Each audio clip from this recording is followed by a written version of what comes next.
Oh, to be in England now that spring is here. I don't know who said that, but he was right. It's the back end of April, the fish have spawned, blossom on the trees, the birds are nesting.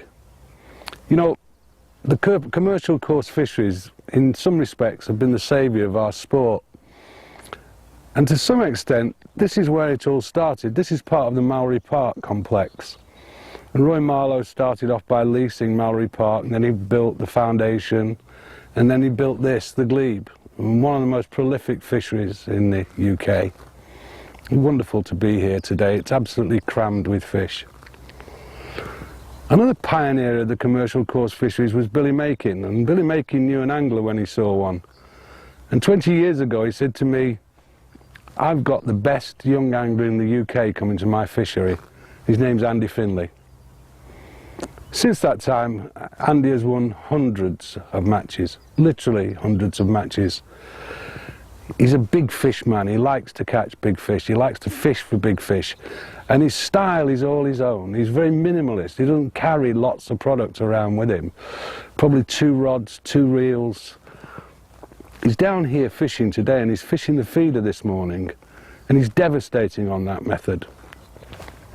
Let's go and have a look and see how he's doing.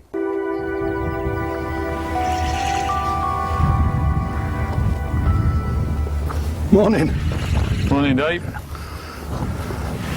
What a fabulous morning. Yeah, very sunny and warm. How many have you had?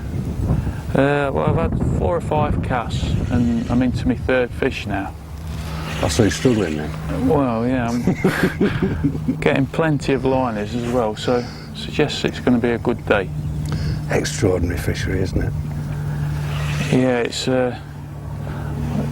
been a place I've fished on and off over the last 5 or 6 years now, and yeah, there's very few like it in the country. Absolutely full of carp. Is this Lake 4? This is, yeah, this is Lake 4 on the glebe. And they're mainly decent fishing here, aren't they? Yeah, they start from about £2. The carp start from about £2 up to 12 or 14 pound, but there's a good head of skimmers as well.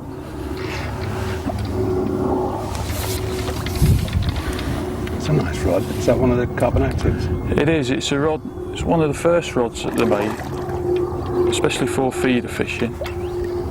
I had some input into the design, so the action's right for me. And Preston brought many rods out in the time, but which are all very good since this one, but it's just a rod I got used to over the years. Nice action. Yeah, I don't find the need to change really. Actually, just looking at your setup, it's all so compact these days, isn't it? Yeah, it is. The old days of trying to get a bank stick into a into a gravel bottom. And that's just all an integral part of your kit, isn't it? That's right. You know, it just saves a hassle of digging about with a bank stick, getting the feeder arm in right for the angle of the rod that you want. Yeah. You know, I like to fish with my rod, not pointing at the feeder, but an angle between 30 and 45 degrees I think's right. But the main reason for that is like for the accuracy of the casting. Because I'm casting to an island, you know, you really do need to be accurate. So, you know, that helps with that. You're fishing with pellets? Yeah, are these the new from Preston? They are from Sonu baits. They're super. They're super. They really are. You know, yep. they're ready to use out of the bag. They come in resealable bags, but they're not really soft like a soaked expander. They're more like a hard hookable pellet, if you like. They're impregnated with oils, very little preservative, so that the fish aren't put off by them. And they stay on the hair very well. These boilie stops, are they called boilie stops? They're not. What they're actually called is a quick stop. Quick stop. But I think you had a hand in designing them. I did. You know, it's another brilliant idea. Another one of my ideas, and how they work. It's very simple. They're a little plastic stop, but they're actually tied onto the line permanently, and they've got a hole in one end, which you locate the baiting needle into, and you just push everything through the bait. you know, once they're on for good. I think it's fantastic. I think also I used these new S pellets last weekend, and they're the first ones I've used that you can use on the waggler. They do stay on, don't they? Well, that's right, yeah. You know, they're not like a normal a soft expander, whereas you have problems with them coming off, especially when fishing, you know, with a rod where you have to cast. So they're good for that. You know, they are firm. They're still hookable. You don't have to soak them, just use them straight out the back. But you can just hook them on or hair rig them on, you know, with no preparation at all.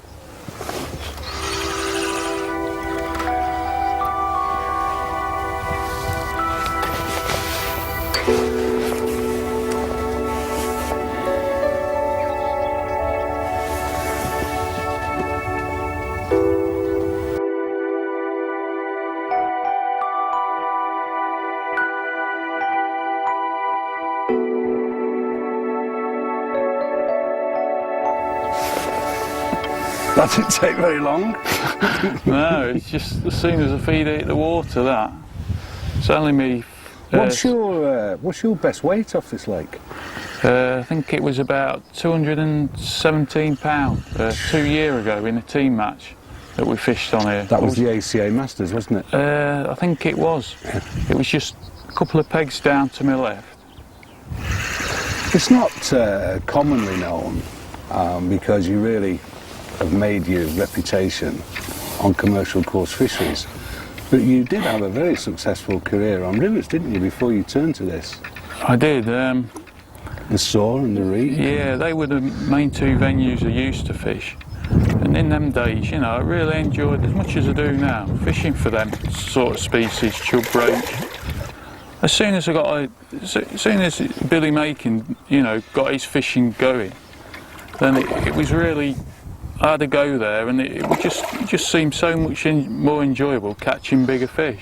I think one of the things that people don't realise is, and I remember talking to you about the seasons of the year, and you do vary your styles, don't you, over the course of the year. I mean, I remember talking to you about fishing matches at Makins where you didn't put any feed in at all. That's right. It's just really, it's just knowing the venue where you're fishing and just tailoring your approach to it, really. There's times, even now, you know, that many years ago, but even now, the way the fish feed is very similar in that you don't, during the winter months, then you don't need to feed a lot of bait, or sometimes none at all.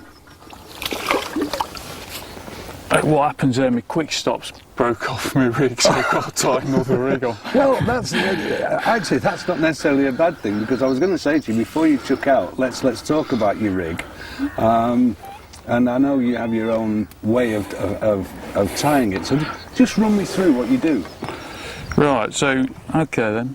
Well, the reason I think quick stops are the best, they really are the best best bait stops you can use.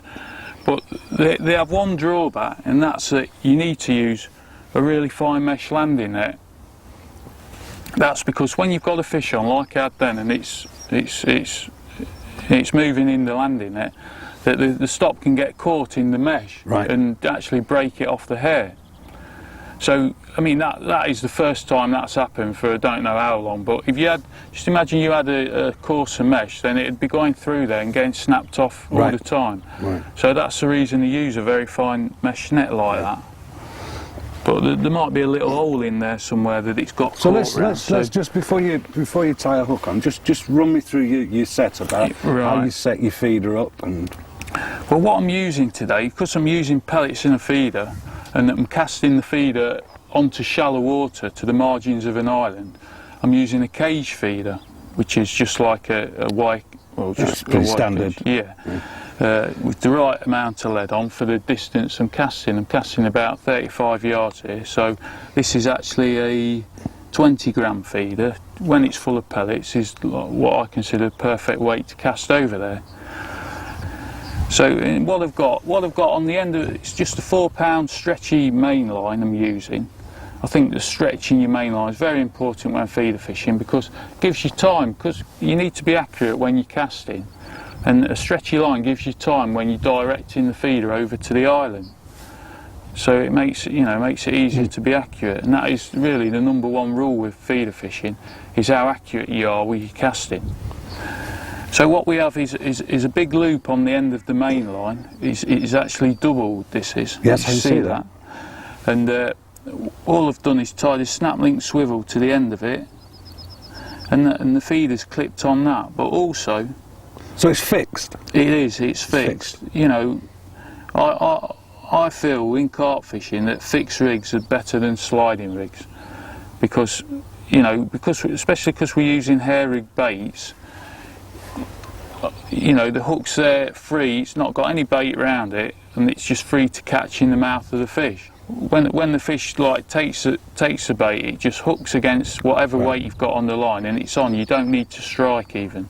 So it's a lightweight boat rig, as it is, yeah. It's not, it's more refined to what the carp lads use. It's only 20 gram weight, which is like under 2 ounce when it's full of bait. But what I've also got here is my hook length's clipped onto the same link. And it's easy to change. It is, yeah. If you're not, I'm not one to keep swapping baits when I'm carp fishing. I know combinations at work, so it's not often I do change baits. I'm using 2 hair rig pellets on here with smaller pellets in the feeder. They just stand out from the feed, and the fish go for them quicker than they'd eat the feed really.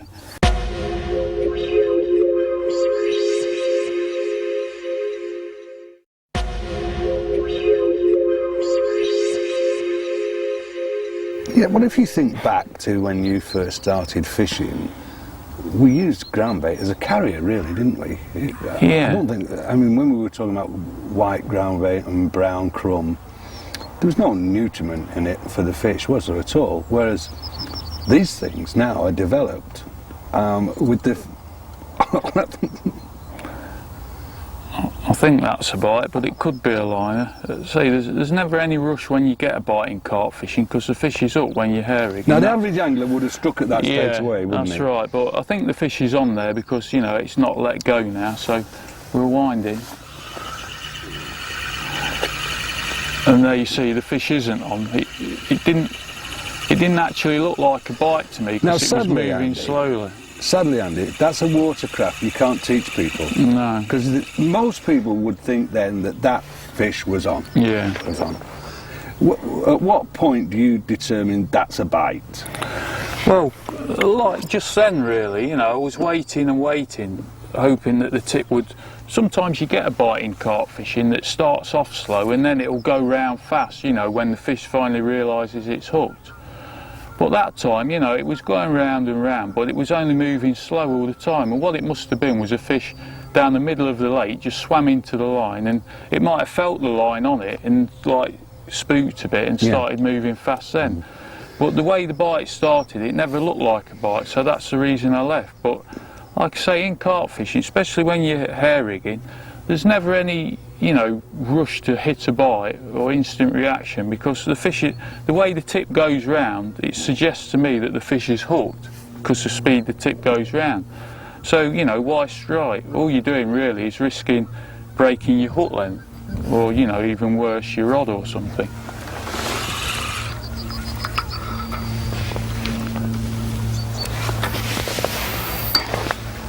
Accuracy is all important, isn't it? It is, yeah. I think the feeder fishing for carp, there's 3 rules, and they've all, you've got to, it's understanding all 3 rules that makes you successful. And the number 1 rule is accuracy.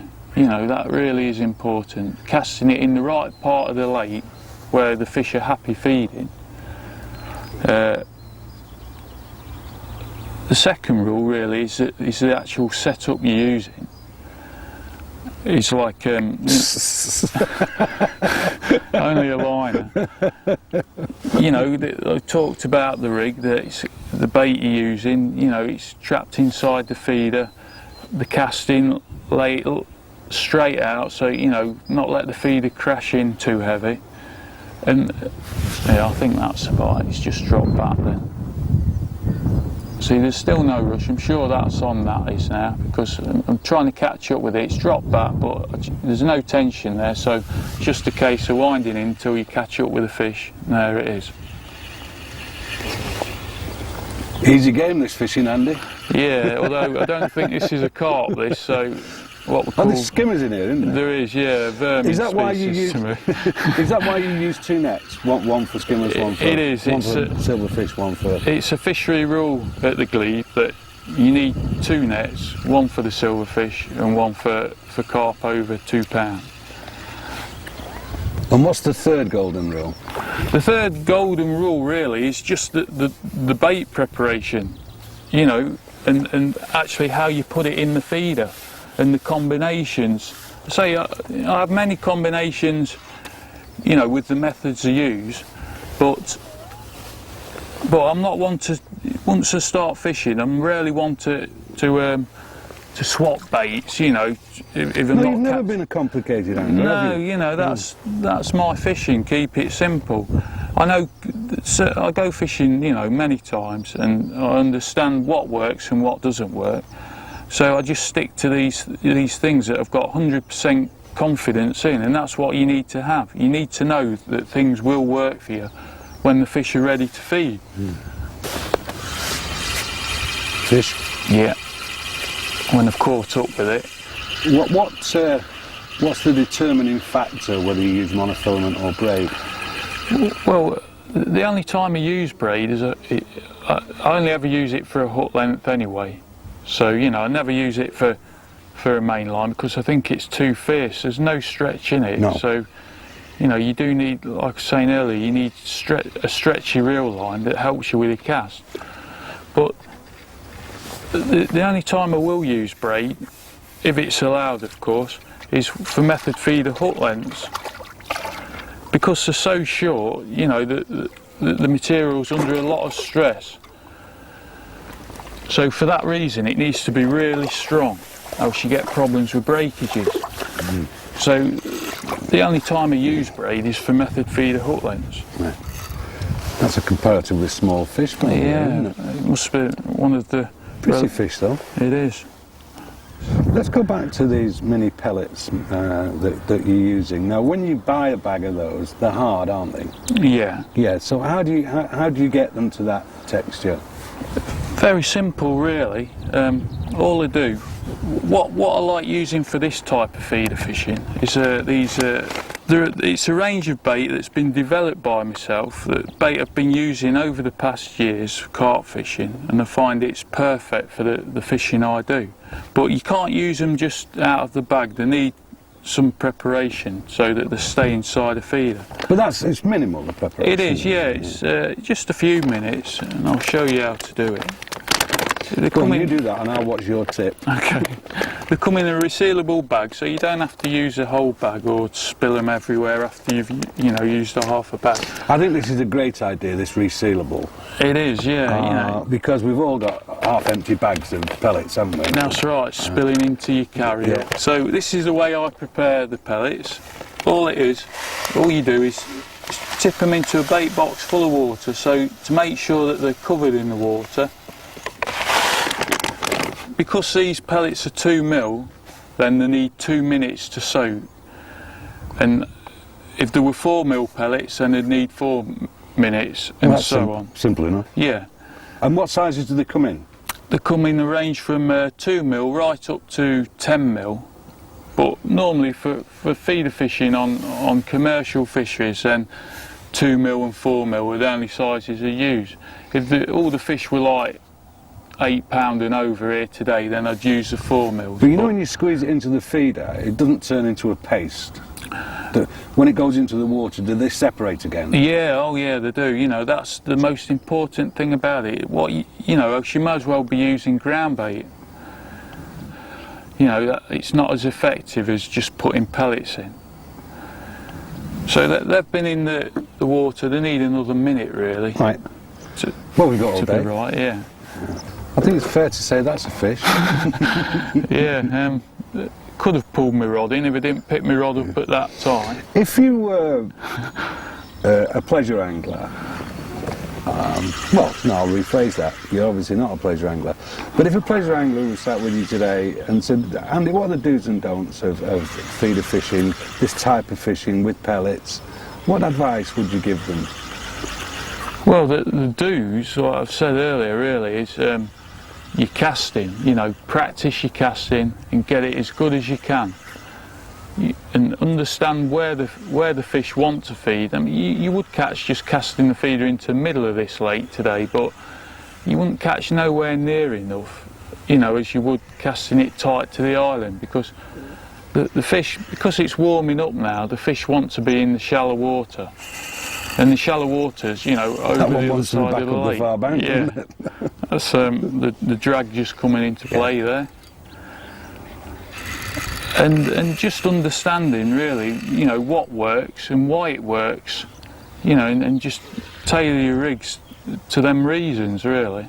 I think also, Andy, patience is a key as well, isn't it?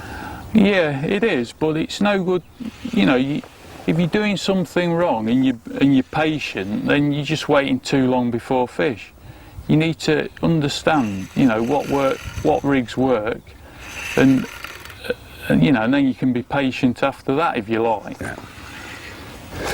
Yes, they have just picking up on what you were saying, they have an expression in golf that there's little point in practicing your faults, and I suppose that's basically what you've just said.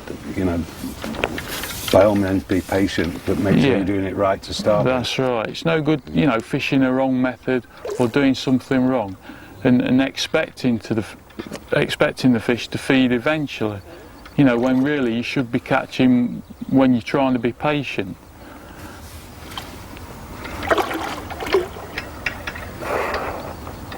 Don't get many of them in a pound, do you? Oh, no, that's what I say. You don't need to catch all day long if they're that size. Soon put a big weight together. That's a nice fish. It is. What do you reckon that is? It's got to be 8 to 9 pounds. No, that's. It certainly didn't want to come out, did it?